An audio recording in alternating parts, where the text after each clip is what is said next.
స్తోత్రం. మీ అందరికీ నా హృదయపూర్వక వందనాలు చెల్లిస్తున్నాను. ప్రభువైన యేసుక్రీస్తు నామంలో మనందరికీ సమాధానం కలుగును గాక అని ప్రార్థన చేస్తూ ఉన్నాను.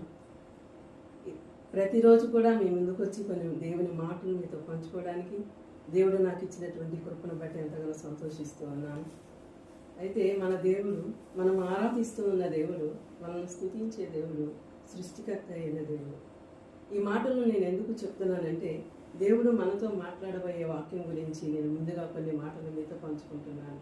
సృష్టికర్త అయిన దేవుణ్ణి మనం ఆరాధిస్తూ ఉన్నాం. ఆయన జగత్ పునాది వేయబడక ముందే ఉన్న దేవుడు, ఉన్నవాడు, అనువాడు, అల్ఫయు ఒమేగయు ఆయనే, ఆది అంతము ఆయనే ఉన్నాడు. మనలను తన పోలికలో తన ఆకారంలో చేసుకున్న దేవుడు, మనందరినీ నిర్మించుకున్న దేవుడు, సృష్టికర్త అయిన దేవుడు మనం ఆరాధిస్తూ ఉన్నాం. కనుక మనం ఆరాధిస్తున్న దేవుడు ఎంత గొప్ప దేవుడు అంటే, నిజముగా ఆయన శక్తి ముందు ఎవరు నిలవలేరు, ఆయన మహిమ ముందు ఎవరు నిలవలేరు, ఆయనతో పోల్చడానికి కూడా ఎవరు లేరు. అంత గొప్ప దేవుని మనం ఆరాధిస్తూ ఉన్నాం. దేవుని మనం ఆరాధించేటప్పుడు ఆత్మతోనూ సత్యంతోనూ ఆరాధించాలని దేవుని వాక్యం తెలియజేస్తూ ఉంది. ఎందుకంటే ఆయన ఆత్మస్వరూపిగా మన మధ్యలో సంచరిస్తూ ఉన్నాడు. ఈ దినాన దేవుడు మనతో మాట్లాడుతున్న వాక్యం మనం ధ్యానం చేసుకుందాం. యెషయా గ్రంథము 49వ అధ్యాయము 15వ వచనం మనం చదువుకుందాం. స్త్రీ తన గర్భమున పుట్టిన బిడ్డను కరుణింపకుండా తన చంటి పిల్లను మరచిన వారైనా మరుచుతురు గాని నేను నిన్ను మరువను. ఇక్కడ మనము నేను నిన్ను మరువను అనే మాటను గురించి మనం ఆలోచన చేసినట్లయితే, ఈ లోకంలో తల్లిదండ్రులను కొంతకాలం తర్వాత పిల్లలు మర్చిపోవచ్చు. మనము మేలు చేసిన వారు ఆ మేలు పొందుకున్న తర్వాత మర్చిపోవచ్చు.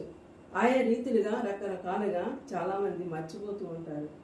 కానీ దేవుడు ఏం చెప్తున్నాడంటే, స్త్రీ తన గర్భమును పుట్టిన బిడ్డను కరుణింపకుండా తన చంటి పిల్లను మరిచిన వారైనా మరుచుదురు గాని నేను నిన్ను మరువను అంటున్నాడు. నేను నిన్ను మరువను అంటే మనల్ని జ్ఞాపకంలో ఉంచుకున్నాడు. అప్పుడు మనము కూడా ఆయన మనం జ్ఞాపకంలో ఉంచుకోవాలి. ఆయనను మనం ఎల్లప్పుడూ కలిగి జీవించాలి. మనలో ఉన్నవాడు లోకంలో ఉన్నవాడి కంటే గొప్పవాడు కనుక ఆయన మనలో ఉన్నప్పుడు మనలను ఆయన జ్ఞాపకం చేసుకుంటాడు. నేను నిన్ను మరువను అన్న మాటను మనం ఆలోచన చేసినట్లయితే మనలను ఆయన జ్ఞాపకంలో ఉంచుకుంటున్నాడు. ఆయన మర్చిపోయే దేవుడు కాదు. మన స్థితిగతులన్నీ ఆయన చూస్తూ ఉన్నాడు. ఆయన కనుదృష్టి మనపై ఉన్నది. ఆయన చూచుచున్న దేవుడు, వినుచున్న దేవుడు, మాట్లాడే దేవుడు. ఆయన దృష్టి మనపై ఉన్నది.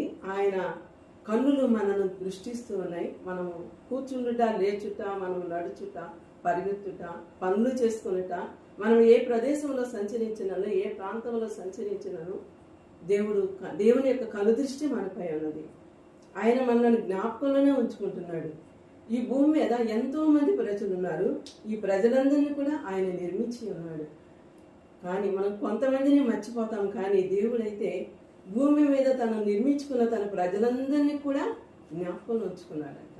నేను నిన్ను మరువనని వాగ్దానం చేస్తూ ఉన్నాడు. ఒకవేళ నా ప్రార్థనను దేవుడు ఆలకించట్లేదు, ఒకవేళ నా ప్రార్థన దేవుని వింటున్నాడో లేదో, నాకు జవాబు రావటం లేదని మనం అనుకోవచ్చు. అది మన సాతాను కల్పించే ఆలోచనలు. కానీ దేవుడు ఏమంటున్నాడు? నేను నిన్ను మరువను. నీవు చేసే మొర నేను వింటున్నాను, నువ్వు చేసే ప్రార్థన నేను ఆలకిస్తున్నాను, నువ్వు ఏ స్థితిలో ఉన్నావో కూడా నాకు తెలుసని దేవుడు మాట్లాడుతూ ఉన్నాడు. నేను నిన్ను మరువను అంటే ఆయన జ్ఞాపకంలో మనం నిత్యము ఉన్నవారమే. దేవునికి స్తోత్రం కలుగును గాక. క్రింద చూడమని అరచేతుల మీద నేను నిన్ను చెక్కి ఉన్నాను, నీ ప్రాకారం నిత్యము నా ఎదుట ఉన్నది. అంటే ఆయన ఆకాశం సింహాసనము, భూమి ఆయన పాదపీఠము. ఆయన పాదపీఠము దగ్గర మనం ఉన్నాం. ఈ భూమి మీద మనం ఆయన పాదపీఠము దగ్గర, ఆయన బొట్టన వేడి దగ్గర చిన్నగా ఉన్నాం. అంటే భూమి మీద ఉన్న ప్రతి ఒక్కరిని కూడా ఆయన దృష్టిస్తూ ఉన్నాడు. ఆయన కను దృష్టి లోకమంతటి కూడా సంచరిస్తూ ఉంది.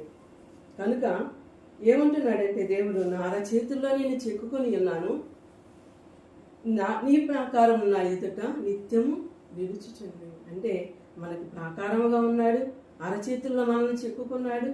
ఆయన అరచేతి ఎంత పెద్దగా ఉంటుందంటే, ఆకాశం సింహాసనము, భూమి పాదపీఠం అన్నప్పుడు ఆయన పర్సనాలిటీ ఎంత గొప్పదో మనం ఆలోచన చేయగలము. ఆయన చేతిలో మనందరినీ కూడా చెక్కుకున్నాడు.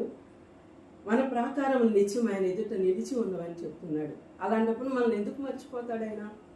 నిత్యం ఆయన మనల్ని జ్ఞాపకం చేసుకుంటూనే ఉంటాడు.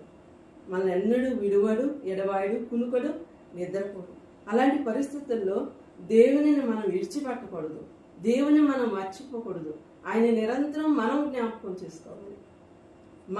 మనము దేవునికి అప్పగించుకోవాలి. దేవుని సన్నిధిలో మనం బలపడాలి. ఆయన సహాయం కొరకు మనం ఆశతో ఎదురు చూడాలి. మనకు ఆశ ఉంటేనే కదా దేవుడు మనకు సహాయం చేయగలడు. నీవు నాకు మొరపెట్టుము, నేను నీకు ఉత్తరం ఇచ్చేదు అని అంటున్నాడు. మన మొర నిజముగా ఉండాలని కూడా ఆయన కోరుకుంటున్నాడు. అలాంటప్పుడు మనం నిజముగా మొరపెడితే మనల్ని ఎప్పుడు కూడా ఆయన మర్చిపోడు, విడిచిపెట్టడు. అలాంటి స్థితిలో మనం చూడాలని ఆయన ఇష్టపడుతూ ఉన్నాడు. మనం కూడా నిత్యం ఆయన జ్ఞాపకం చేసుకోవాలి. ఎలాగంటే ఆయన శరీరంలో రక్తం తీసుకున్నప్పుడు కూడా నన్ను జ్ఞాపకం చేసుకున్నకు దీన్ని మీరు చేయడం ఆయన సెలవిచ్చారు. మనం ఆయన శరీరం రక్తం తీసుకున్నప్పుడు కూడా ఆయనని జ్ఞాపకం చేసుకుంటాం. ఎందుకంటే ఆయన కనుదృష్టి మన మీద ఉన్నది. ఆయన మనం మర్చిపోయే దేవుడు కాదు, ఎప్పుడూ విడిచిపెట్టే దేవుడు కాదు, ఎంత మాత్రం త్రోసివేసే దేవుడు కాదు, దాటిపోయే దేవుడు అంతకంటే కూడా కాదు. దావీదు కుమారుడా నన్ను కరుణించని గుడ్డివాడు కేకలు వేసినప్పుడు ఆయన ఏమీ దాటిపోలేదు, ఆగిపోయి ఆయన స్వస్థపరిచాడు. అంత గొప్ప శక్తి గల దేవుణ్ణి మనం కలిగి ఉన్నప్పుడు మనం మర్చిపోతాడు అన్న ఆలోచన మనలోనికి రాకూడదు. నిత్యం ఆయన మన జ్ఞాపకంలో ఉన్నామని, మనం ఎల్లప్పుడూ ఆయన కృపలోనే భద్రపరచబడి ఉన్నామని మనం గుర్తెరగాలి. దేవుడి కొద్ది మాటలు దీవించింది కాక ఆమేన్. చిన్న ప్రార్థన చేసుకుందాం. మహాపరిశుద్ధమైన మా తండ్రి, మీకు వందనాలు, స్తుతులు. మీ గొప్ప నామమును బట్టి మీకు వందనాలు. ఎల్లోయి మీకు స్తోత్రాలు. గొప్ప శక్తివంతుడా మీకు స్తోత్రాలు. అయా మీకు స్తోత్రాలు. చూచుచున్న తండ్రి, మమ్మల్ని విడిచిపెట్టక వరువక మమ్మల్ని కాయచున్న తండ్రి, మీకు కృతజ్ఞతాస్తుతులు చెల్లిస్తూ ఉన్నాం. ఎవరైతే తండ్రి నన్ను మర్చిపోయారు అని ఆలోచిస్తూ ఉన్నారో దేవా, మీరున్నారనే ధైర్యంతో, మీరు మర్చిపోరనే ధైర్యంతో నీ బిడ్డలు జీవించినట్లుగా మీ కృపలో వారిని జ్ఞాపకం చేసుకోనమని, నీ బిడ్డలందరినీ మీరు జ్ఞాపకం చేసుకోనమని యేసు పరిశుద్ధమైన నామములు అడిగి వేడుకొని పొందుకొని నామ తండ్రి. ఆమేన్.